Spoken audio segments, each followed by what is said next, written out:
عليكم ورحمة الله. إن الحمد لله نحمده ونصلي على رسوله الكريم، أما بعد فأعوذ بالله من الشيطان الرجيم. بسم الله الرحمن الرحيم. رب اشرح لي صدري ويسر لي أمري واحلل عقدة من لساني يفقهوا قولي.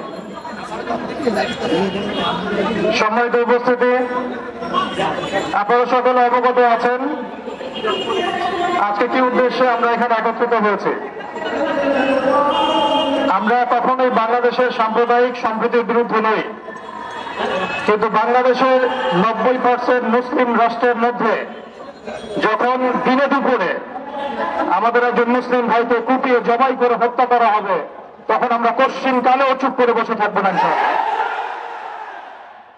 আমরা সর্বপ্রথম আমাদের প্রশাসন, সরকার এবং ঊর্ধ্বতন কর্তৃপক্ষকে বিনয়ের সাথে অনুরোধ করতে চাই, এই সন্ত্রাসী সংগঠন ইসকনকে অনতিবিলম্বে বাংলাদেশের মাটি থেকে বহিষ্কার করতে হবে।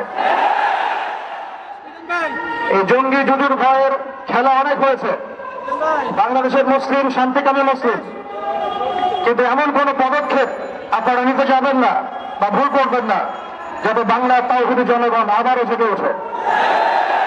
আমরা আল্লাহর কসম করে বলছি, যদি বাংলাদেশের তাওহীদি জনগণ একটাবার জেগে ওঠে, এর আগের মানুষরা তো পালানোর পথ পেয়েছে, আপনারা কিন্তু পালানোর পথে পাবেন না ইনশাআল্লাহ।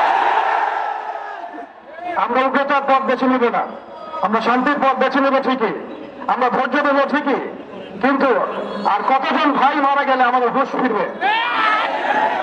আর কতজন ভাই মারা গেলে আমাদের হুঁশ ফিরবে?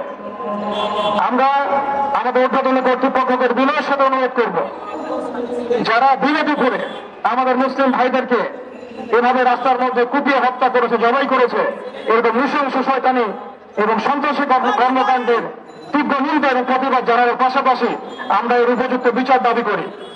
এখানে অনেক মুরব্বীকেরাম আছেন, আমি ছোট মানুষ, বেশি কথা বলতে চাচ্ছি না। আমরা একটা দাবি উত্থাপন করতে চাই, বাংলার জমিন শান্তির জমিন। এই শান্তির জমিনে যদি কেউ উগ্রতা প্রদর্শন করতে চায়, আল্লাহর কসম করে বলছি, আল্লাহর হাতে হাত বুটিয়ে বসে থাকবো না ইনশাআল্লাহ। وآخر دعوانا أن الحمد لله رب العالمين. السلام عليكم ورحمة الله وبركاته.